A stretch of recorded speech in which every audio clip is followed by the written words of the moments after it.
You're so proud of you. I've done it.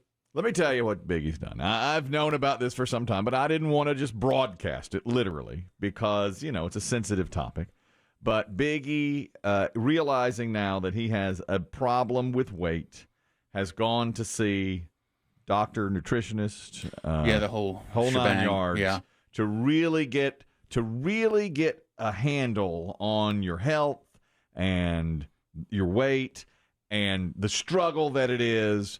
And Monday, he's going to see another person on this. And then eventually this may lead to weight loss surgery, a year from now, 6 months from now, whatever it might be. So you took that first step yesterday. The $1,000, 1,000-pound weight loss challenge has opened his eyes. We've done that. Mm-hmm. And he hasn't had much. We haven't moved the needle on that too much yet. Yeah. Well, I wouldn't say it really wasn't that as much as, I've had some health issues. That's right. This year. That's right. Still have kind of some mystery swelling. But I think the overall arcing theme seems to be it's just your health. This is where for years I was able to, which my doctor always warned me, by 40 everything goes right, and downhill. you're closing in on 40. I'm closing in on 40, and guess what's happening? Everything's starting to go downhill.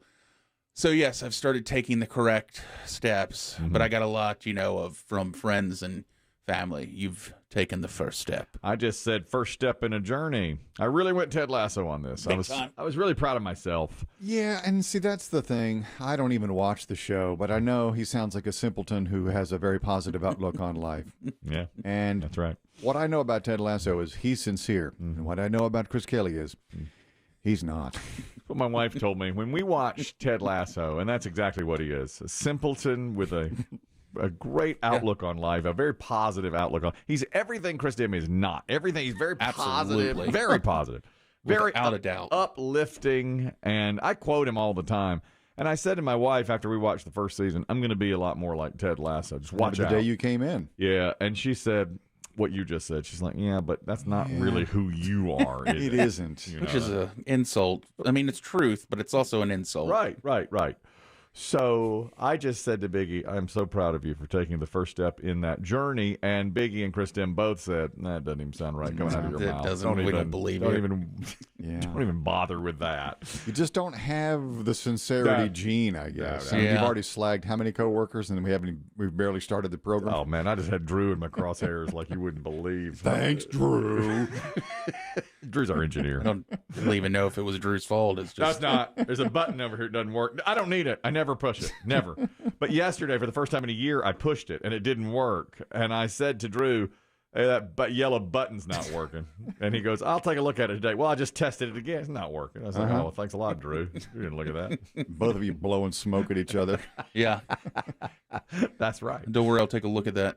Yeah. It's like a prison yard confrontation. Either one of you backs down, he's a simp. That's right. That's right. I'm going to push this button every day now. Literally and metaphorically push Drew's buttons to see if this works. I haven't pushed that button in 18 months. I just pushed it yesterday, and it didn't work. Now, we don't need it. It's basically a functionless button. But when it didn't work, I said to him, hey, man, why don't you check that yellow button in there? And this morning, I've just already been like, yeah, Drew didn't do anything yesterday. Ted Lasso would never come down on somebody for not fixing the yellow button. Exact opposite of Ted Lasso. He'd come in and he'd test the button, see it wasn't working, and then go down and be like, hey, Drewski. Yep. Drewski. Yep. Hey, he'd bring him like cheesecake or something, too. And be like, I just want to check in on you. Yeah, how you do. Because I know it's not like you to not normally fix something, what's going on in your life. And then at the end of the episode, buttons would be a metaphor for something else. It would be like, and here's what's coming. And it would work out beautifully. They do that so well on that show. So are you guys up to date on the current season? Oh, yeah. I mean, new one today. I watch as soon as I get home on Fridays. As soon as I get home on Friday, I watch. Yeah. My ritual. Then we text each other. Yeah. And I'm like, oh, did you watch it? It's so good. It is. It's just They just did a Christmas episode. Oh. Loved it. I'm going to make some changes in my life. Send. Loved it. I just like spending time in that world. That just 30 minutes a week in that world, I love. I love everything about that show. But back to you, my friend.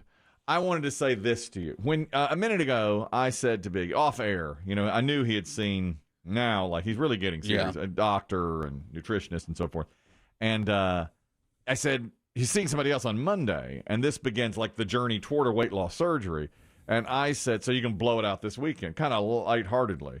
And you really surprised me. You're like, no, there's too much work to be done. I can't even blow it out this weekend. You can't even. I thought to myself, boy, if I was doing That's the typical setup. Yeah, you get a weekend to blow out, and then Monday you really start. So this tells me you're really serious this time. Because it was like, no, this is something big it's really made me take stock of, you like to think you're not as nearly in bad a shape as you are, but I'm in terror. I mean, like, horrible, horrifying, the worst I've ever been in shape. Was it kind of a scare you straight kind of meeting yesterday? Yeah, but it's hard, too, because I'll just be honest. Look, I have a food addiction. Like, I love food more than I love anything else. And I'm being dead on serious when I say anything else. Like, you couldn't convince me there's anything better than food in my life, period.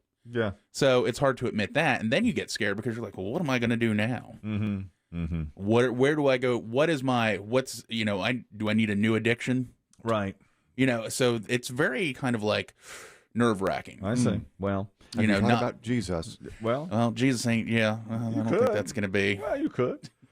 We'll see. You turn to that, Yeah, a lot of people do that. But I mean, I got a long, long way to go. So this is the first step. Yes, and Monday I will meet with a nutritionist, and probably that's what the other thing. I don't want to bring a bunch of stuff into the house because it'll just be wasted money. Oh, you're right. I was thinking you should have stuff delivered like McDonald's. Yeah, cheesecakes and Oreos. That gets expensive though. You're right. You don't do that. You're right. No. When I used to do Weight Watchers, God, Dave's bringing in that cake and Oreos this morning. I brought his leftovers. Oh God, is he? Well, I'll be honest. The Oreos it could be hard to avoid, but the cake's been sitting for a few days. He's trying to soften it up. In and out of heat. That's too hard. When I did Weight Watchers, the first day you go in for a meeting and they say, all right, get started. And then they say, now, don't go out and have like some big meal to kick things off. And that's what always, in my mind, I was always thinking, what can I eat here right on the way out of the When I did Weight Watchers, the first thing I did after I weighed was go eat a big meal. A huge meal. Because you I lost 8 pounds this week. I'm going to go gain 4 back. Exactly.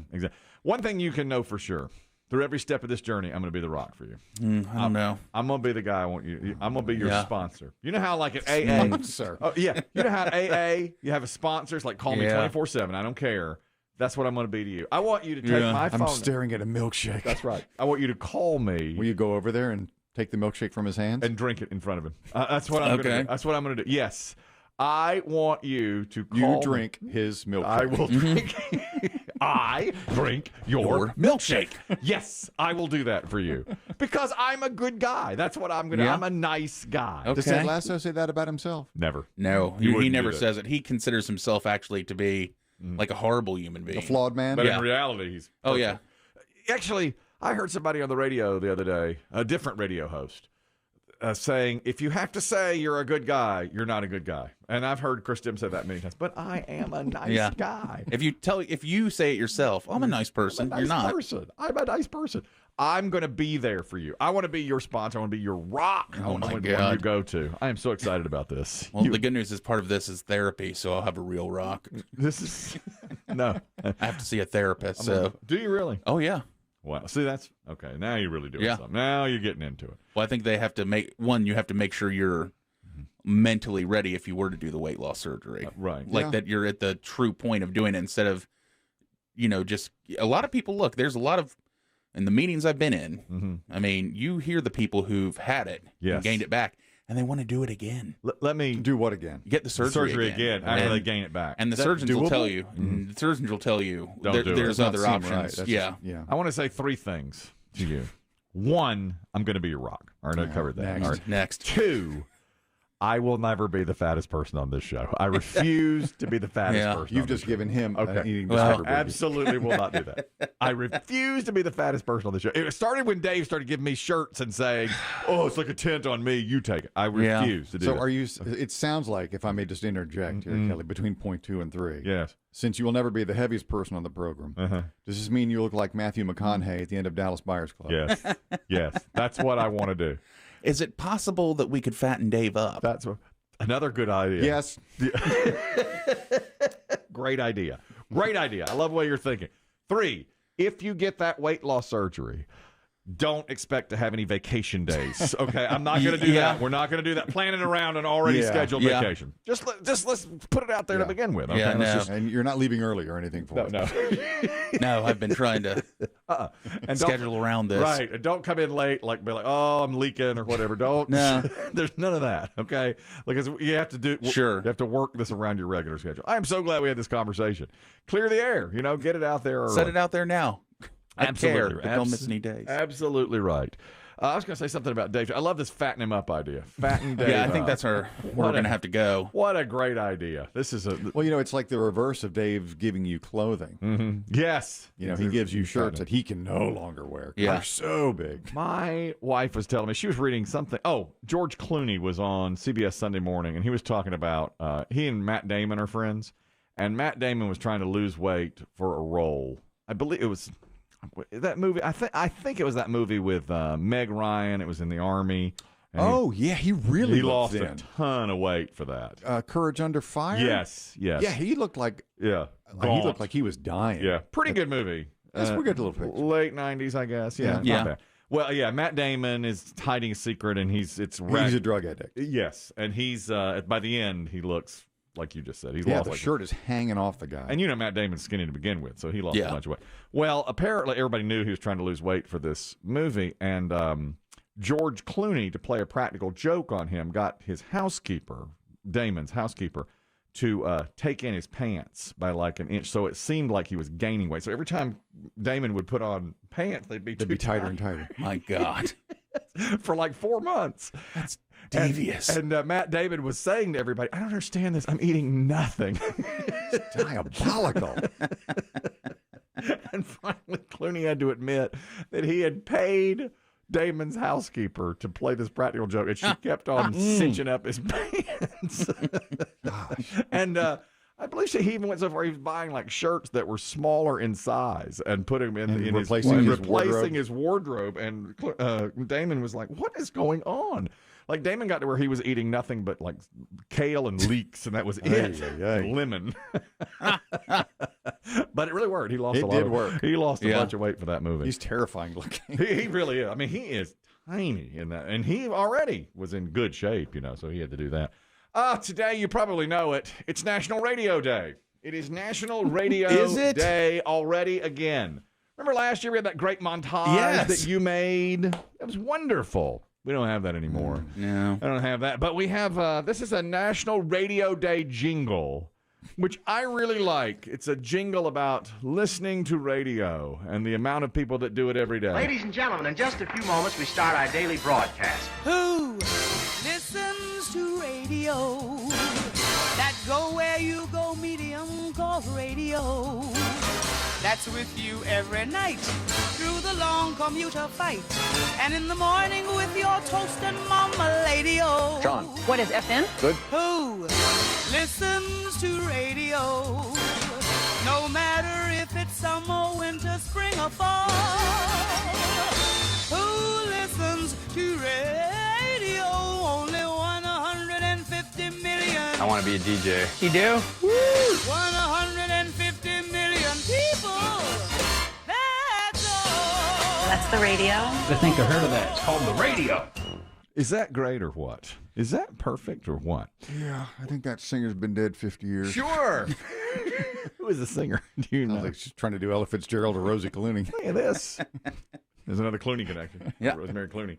We're going to play that every hour on the hour. Good. I hope we do. Just so if I can see Chris Demm's reaction each time, which this time was to kind of slowly sink down and Google something, I believe. A little part of me dies. Just double checking when Ella passed. You really need to see that on camera to see Chris Demm's face. Watch him just, ugh.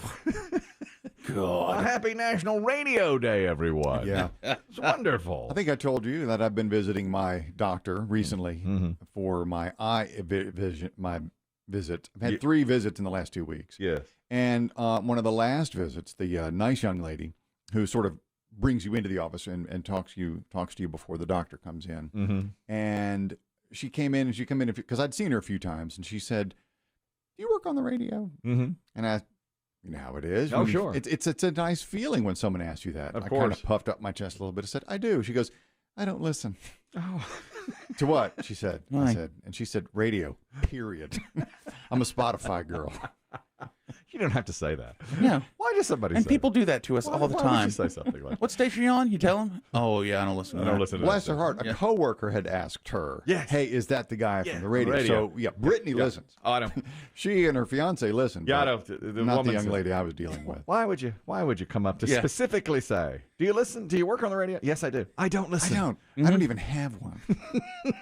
I Spotify everything. Oh, terrific. Do you have Spotify? I do. That's nice. That's Yeah. really nice to hear always. Well, some radio factoids for you. For Okay. National Radio Day. A recent study found that waking up to music on the radio makes you feel less sluggish than to an alarm that you might just set on your phone. Or, the music of the radio makes you feel better as you wake up every day. See, I feel like I have to use the To get out of bed. Yeah, just to make sure I'm up. If I hear music, I worry it would be too soothing. I need something jarring. Sometimes with the music comes on, I'll dream along to the music or whatever the DJs are talking about. Yeah. I'll dream along to that and not get up. The radio is it's the 11th most important invention of all time. Number 11 on the all-time list. Now, we got knocked out of the top 10 Thanks, Internet. 2 years ago. Yeah. Thanks, iPhone. Yeah, they knocked us down a peg or Yeah. two. We used to be about 7th or 8th, and they knocked But us down a some little. big things in the last 50, 60 years. That's the problem. Really, even more recent than that, the internet, as you say, the iPhone. The top 3 were electricity, phones, and vaccines. Ironically, this was a couple of years ago. Don't tell a certain population, years part ago. of the population that. This was That's what they want you to think. Yeah. 2 years ago. And 31% of dog owners use the radio to keep their dog company when they're not at home. They'll turn on the radio to hear the voices, the music. I used to do that with my cat. Yeah. Really? When I was living alone, Yes, to yes, leave yes. the radio. I know a lot of people that I feel almost like a bad pet owner. I know a lot of people that do that, leave music going or leave even a TV on for their cats or their dogs. I just leave. You don't? Yeah, I don't. I open the blinds for the dog so she can look out, and that's about it. And she's fine. Yeah. But she's not a dog that has separation anxiety. She's good with it. I'm pretty sure that in that movie, the Tarantino movie, Once Upon a Time in Hollywood, Brad Pitt's dog, who plays a key role in the movie, he leaves the TV on for the dog. I think you're 'Cause right. Remember, he comes in late at night, early in the Yeah. movie, Yes. and the TV's already on. The dog does play a key role. And that Yes. dog is loyal. That is Yeah. a loyal Well-trained animal. and loyal. Loyal dog. That's And then right. I should say, look at my dog, not loyal to me in one Right. bit. I fall, she doesn't care. I'm injured, she doesn't care. Maybe it's my own doing. Perhaps you should leave the radio on for your dog. She'd probably just find a way to knock it off. When Chew my, the cord. Yeah, if she heard my voice, just my dog Kramer, now passed, my black lab from years ago. When my wife first moved into my house, he was so upset that she had moved in. When the radio was on, he urinated on the little boom box that was playing my voice. He peed on it, and then defecated 18 times around the basement floor. And my wife had to clean He was it up. acting out. Yeah, he was showing that he didn't want her there. So, and this is like, how animals deal with major changes. I wonder, I hope that's not what's going to happen, Biggie, with his major changes. Oh, that's true. If you start losing a lot of weight, your dog may look up at you and start barking. Like, I don't want Biggie pooping in here. That's what Yeah. I'm saying. Oh, that's what you were saying. He's going through some Oh, significant I'm sorry. You are. changes. That's true. You're going to get ready to go through a well, big right now change. the schedule's still at home, but let's hope Yeah. it stays that way. I really can't wait to see you in a year when you lose, if you lose 400 pounds, and you're gonna have God, that's gonna be great. You're gonna have that skin cut off of you and all that. It's gonna be really good. Oh God, the skin's gonna be everywhere. Yeah, we're gonna. Look I'm at gonna it. look horrible. Yeah, I'm but gonna you're look gonna like get that it- thing from McDonald's. But you can, you can get it cut off though. That's what you'll do. You have a surgery to do You're that. talking about the grimace? Yeah, Yeah. just hanging off of me. Yeah, you can get. That's hard to get though. Is it They consider a lot of times they consider that cosmetic. really? I would think. Does insurance pay for the surgery? Yeah. Oh yeah. Yeah. See, I'll tell you this. Insurance wise, this must be. I think it's through the years this has gotten much more common. I looked at this 8-9 years ago, Yeah, I remember. Yeah. and it was a lot more. I mean, they've already run the numbers for it. They Yeah. tell you how much you have to have on the day of Really? if you were to do it. Yeah. And what weight you have to get to? I'm sure. Yeah, oh yeah, yeah. I mean, I have to lose a lot of weight just Well, to let's get give a to number. that. Let's get out there with it. Well, how much do you have to lose before you can get the surgery? Over 100 pounds. Okay, but you can do that. Yeah. I have total trust Yeah. in you. Absolutely. And then when you and by the way, if you get the skin cut off, don't leave early, and don't think you're going to get any extra vacation time. We're just not. That would take. I'll tell you that more than the surgery would take. You're going to sew you up.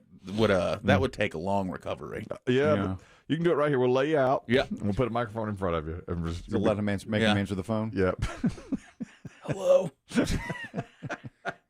Don't bust it. Surgery. I could actually plan that around. That's about a week. I can do that around a vacation. The skin, because they cut you out. Yeah. They got to get you there. Okay.